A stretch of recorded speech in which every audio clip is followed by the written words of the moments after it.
지금 보고 계신 것은 호주의 한 슈퍼마켓에서 분유를 사재기 하는 중국인 커플을 현지 주민이 막아서는 영상입니다. 영상 속 현지인이 이토록 분노하고 있는 이유는 해외에서 분유를 대량으로 구매하는 중국인 탓에 정작 주민들이 구매할 분유가 품절되는 일이 빈번하기 때문인데요. 단순한 개인 여행객부터 시작해 일명 다이궁이라 불리는 보따리 상들까지 분유 사재기에 열을 올려 유제품 매대가 텅텅 비기 일쑤라고 하죠. 이처럼 중국인들의 외국 분유 사재기가 횡행하는 이유는 아주 간단합니다. 바로 모든 중국산 분유는 절대로 신뢰할 수 없다라는 분위기가 중국 내에 팽배하기 때문인데요. 무려 3천만 명 이상의 피해 아동을 낳은 최악의 사건, 일명 멜라민 파동의 영향이었죠. 2003년 안후이성 푸양시에서 기묘한 증상이 보고됩니다. 팔다리는 앙상하게 메마르고 머리만 크게 성장하는 아기들이 늘어나기 시작한 것인데요. 얼굴 부종, 엉덩이는 빨갛게 부었고 피부에는 궤양이 있다. 부모의 품에 안겨 병원에 도착한 아기들을 상세히 진찰한 의사들은 경악을 금치 못했죠. 아기들의 혈액 상태가 하나같이 불량한 것은 물론 내장 기능까지 극도로 저하되어 있었습니다. 면역력 또한 크게 떨어져 사소한 질병에도 사망에 이를 수 있는 상태였는데요. 그나마 다행스러운 점은 많은 환아들이 영양수액 등의 대증적인 치료만으로도 급속하게 증세가 호전되었다는 것이었죠. 하지만 이상하게도 시간이 지날수록 동일한 증상을 보이는 아기들의 숫자가 계속해서 늘어났습니다. 소아과 의사들은 그저 당황스러울 뿐이었는데요.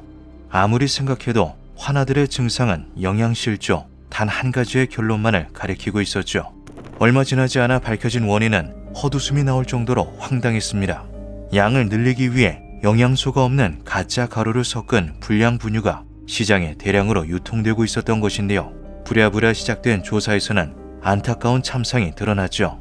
오랜 기간 동안 불량 분유를 섭취했던 아기들이 너무나 많았습니다.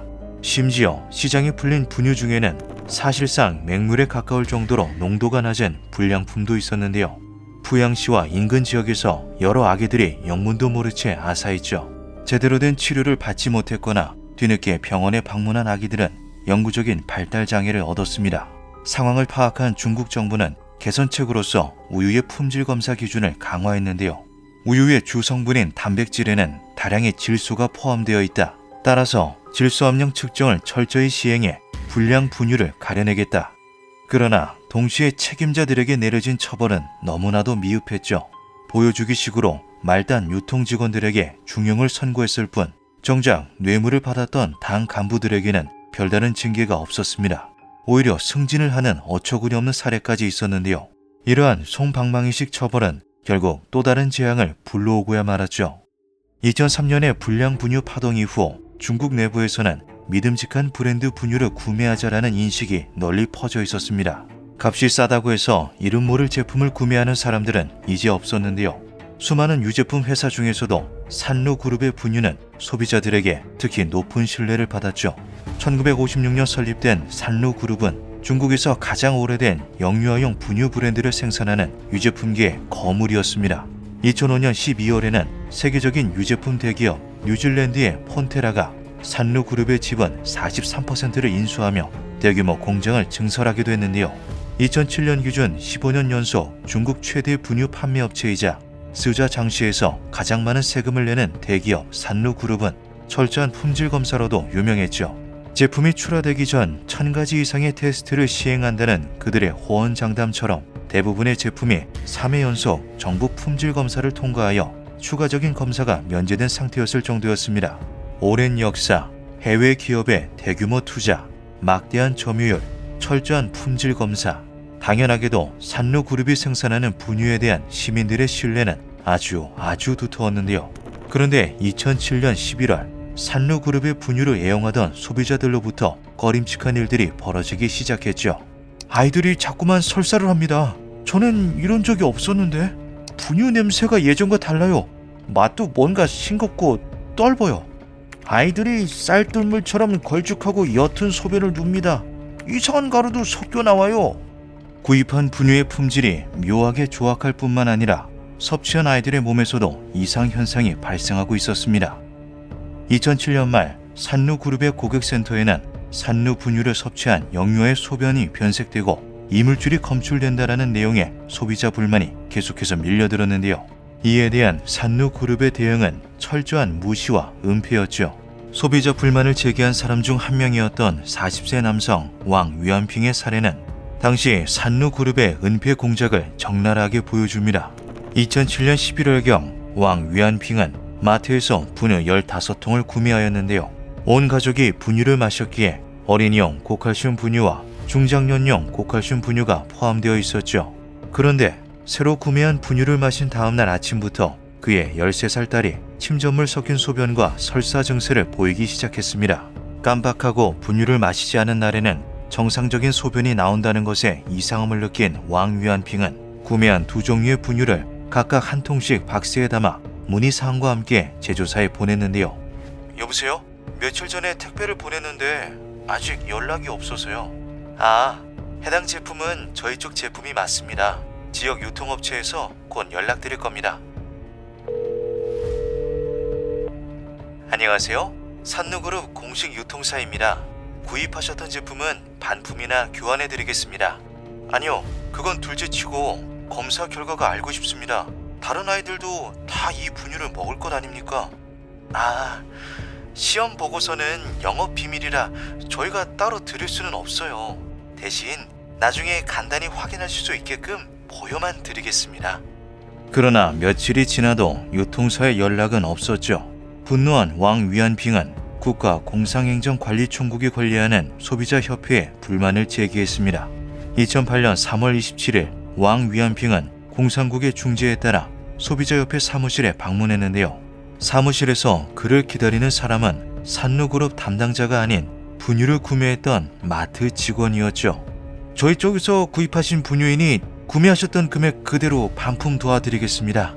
어떻게든 분유를 회수하려는 마트 직원의 태도에 꺼림칙한 기분을 느낀 왕 위안핑은 반품을 거부한 후 공산국에 품질검사 의뢰를 시도했습니다.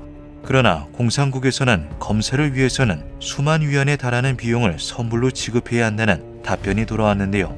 2009년 기준으로도 중국의 평균 연봉이 18,199위안에 그친다는 점을 감안하면 평범한 사무직인 왕 위안핑이 절대로 지불할 수 없는 거금이었죠. 그렇게 하염없이 시간은 흘러 2008년 5월 12일 쓰촨성에서 규모 8.0의 대지진이 일어납니다. 8만 7천여 명에 달하는 사망자가 발생할 정도였던 초유의 사태에 산누그룹은 880만 위안 상당의 분유를 기부했는데요. 5월 21일 분노한 왕 위안핑은 인터넷 커뮤니티에 이런 분유를 재난구호에 쓸 수 있나요? 라는 제목의 폭로글을 업로드했죠. 해당 폭로글이 인터넷에서 점차 화제에 오르기 시작하던 5월 31일 저장성 산누 분유의 총대리인이 이른 아침부터 왕 위안핑의 자택에 직접 방문했습니다. 2,500위안 상당의 새 분유를 제공하는 대신 인터넷에 올린 글을 삭제해달라는 것이었는데요.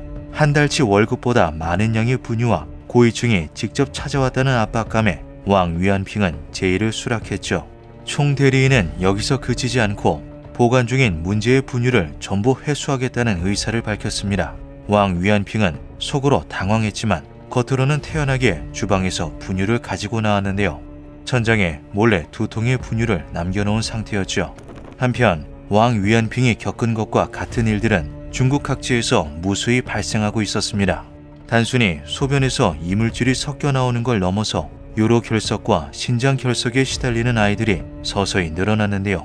이윽고 6월 28일 간수성 인민해방군 제1병원에 실려온 어린이 환자로부터 분유가 문제인 것 같다라는 최초 신고가 접수되었죠. 7월 16일 신고를 받은 간수성 질병통제예방센터가 병원에 조사팀을 파견합니다. 많은 전문가들 사이에서 산누 분유에 문제가 있는 것 같다라는 의견이 나왔지만 직접적인 증거가 부족했는데요. 해당 소식을 여러 인맥을 통해 제보받은 산누그룹은 비밀리에 문제의 분유를 단종 처리했죠. 8월 1일 산누그룹 회장 태논환은 해당 사건을 철저히 은폐할 것을 지시합니다. 다음 날 열린 회의에서 산누그룹 이사회는 지금이라도 사실을 밝히고 제품을 리콜하자라는 합의문을 제시했는데요. 그러나 산누그룹에서 막대한 세수를 거둬들이고 있던 스자 장씨의 부시장을 비롯한 여러 관계자들은 리콜을 거부했죠. 돈으로 매수하면 됩니다. 마침 8월 8일부터 베이징 올림픽이 개최되니 그동안은 문제가 생기더라도 정부가 눈치채지 못해요. 그 안에 저희가 허베이성 공항을 매수해서 문제를 철저하게 은폐하겠습니다. 8월 5일 산누그룹은 중국 내 모든 문제 제품들을 회수할 것을 명령합니다. 동시에 스자 장씨 공무원들은 공안 매수 작업에 나섰는데요. 그러나 이들이 계산하지 못했던 것이 단 하나 있었죠. 바로 산누그룹의 최대 해외 주주 폰테라였습니다. 8월 22일 폰테라는 중국 주재 뉴질랜드 대사관에 해당 사실을 보고합니다. 회사와 지자체가 힘을 합쳐 은폐 공작에 나섰다는 소식을 전해받은 뉴질랜드 정부는 그저 어처구니가 없을 뿐이었는데요.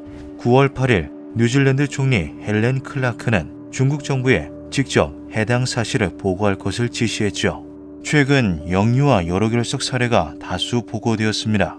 조사 결과 해당 사례들은 산누 브랜드 영유아 분유와 관련이 있는 것으로 밝혀졌습니다.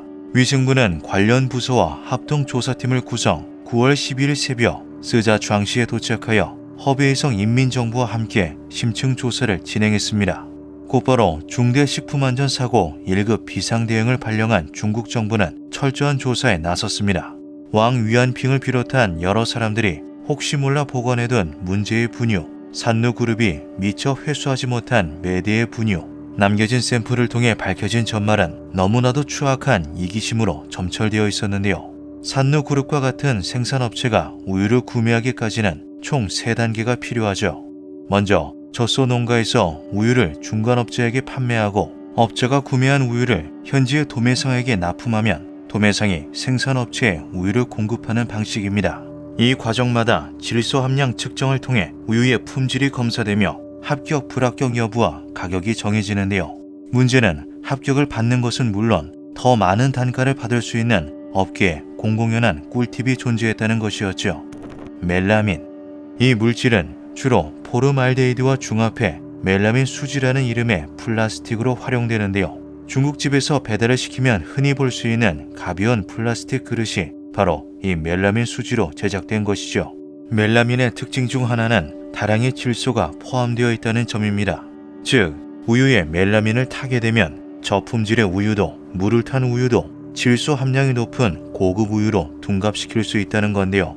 이 꼼수를 커다란 돈벌이의 기회로 본 일부 화학업계 종사자들은 멜라민 가루를 한 봉지당 218위안에 판매했고 중간업자들은 이 멜라민 가루를 우유에 섞어 더 큰 이득을 취했죠. 산누그룹은 품질 검사를 통해 이 모든 사실을 알게 되었지만 멜라민 분유에 대해 묵인했습니다.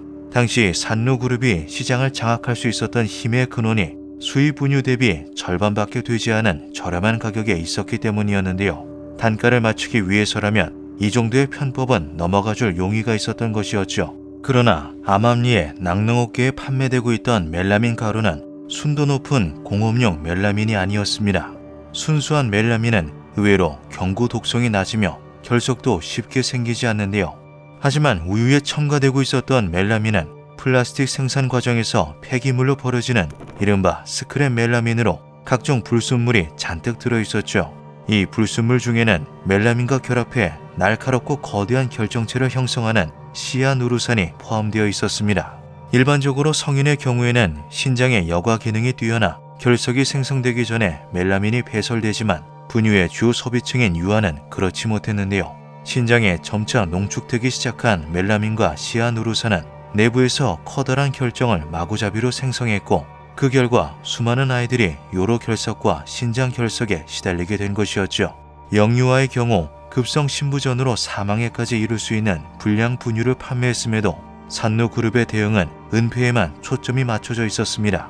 스자 장씨 공무원들이 공안 매수 작업에 한창이던 8월 11일 홍보팀을 통해 중국 최대의 검색 엔진 바이두와 300만 위안의 광고 계획을 체결하는 조건으로 불량 분유 관련 기사와 게시물을 모조리 삭제해 줄 것을 요청했었다는 사실이 밝혀졌을 정도였는데요. 자칫하면 도매금으로 공공의 적이 될 위기에 처한 바이두는 성명서를 통해 그런 요청은 결코 수락한 적이 없다라고 항변했죠. 수개월간의 조사 결과 공식적으로만 29만 명이 넘는 어린이들이 산누그룹의 분유로 인한 비뇨기과 이상으로 치료를 받고 있다는 사실이 밝혀졌습니다. 그중 51,900여 명은 입원이 필요할 정도의 중증이었고 사망자 역시 여럿 있었는데요. 당시 총리였던 원자바오에 따르면 총 3천만 명의 어린이가 피해를 입었으며 정부가 지출한 금액은 20억 위안에 달했다고 하죠. 관련자를 체포한 중국 정부는 곧바로 처벌에 나섰습니다. 멜라민 분말을 무려 776톤이나 판매한 장위 쥔과 이를 원유에 첨가해 900톤 이상의 불량 우유를 유통한 껑진핑은 사형 선고를 받고 형장의 이슬로 사라졌는데요. 그러나 이는 어디까지나 보여주기식 처벌에 불과했죠. 직접적으로 은폐를 진두지휘했던 산누그룹 회장은 사형 대신 무기징역을 선고받았고 그마저도 감형을 거듭한 끝에 18년형으로 줄어들었습니다. 공안 매수를 시도했던 스자 정식 관계자들은 해임에 그쳤고 산누그룹 고위 임원들도 징역 8년이나 5년가량의 비교적 낮은 형량을 받았는데요. 이 같은 처사에 대중들이 분노하는 것도 잠시, 곧이어 밝혀진 추가 조사 결과는 모두를 벙치게 만들었죠. 전국적으로 시행된 영유아용 분유 멜라민 함량 검사에서 중국 내 109개 제조업체 중 22개 회사의 69개 제품에서 다량의 멜라민이 검출된 것이었습니다. 심지어 해당 회사들 중 대부분이 유제품 업계에서 높은 점유율을 차지하는 대기업이었는데요. 더욱 충격적인 사실은 추가 조사 결과 해외 브랜드라 할지라도 중국 내 공장에서 생산되었다면 어김없이 멜라민이 검출되었다는 것이었죠. 부랴부랴 조사에 나선 다른 나라들 역시 중국에서 수입된 유제품 및 중국산 원유를 사용한 제품에서 멜라민이 검출됨을 확인합니다. 대한민국을 비롯해 일본, 인도, 인도네시아, 필리핀, 미국, 유럽연합 등 수많은 나라와 국제기구들은 그 즉시 해당 유제품들의 폐기 및 수입 중지 조치를 내렸는데요. 이 문제가 어찌나 심각했는지 중국이 직접 대만 측에 멜라민 파동에 대해 사과를 했을 정도였죠. 끔찍한 멜라민 파동 이후로도 중국의 불량 분유 문제는 끊이지 않고 발생하는 중입니다. 계속해서 이어진 솜방망이 처벌은 사실상 불량 분유 생산을 부추기는 것이나 다름이 없었는데요. 2010년대 들어서도 1살짜리 아기의 가슴이 비정상적으로 커지는 분유가 판매되는가 하면 2020년에는 두개골이 기형적으로 부풀어 오르는 분유가 적발되었죠. 끝나지 않은 악몽 속에서 중국인들은 오늘도 해외에서 분유를 사재기하고 있습니다. 김유한 밤이었습니다.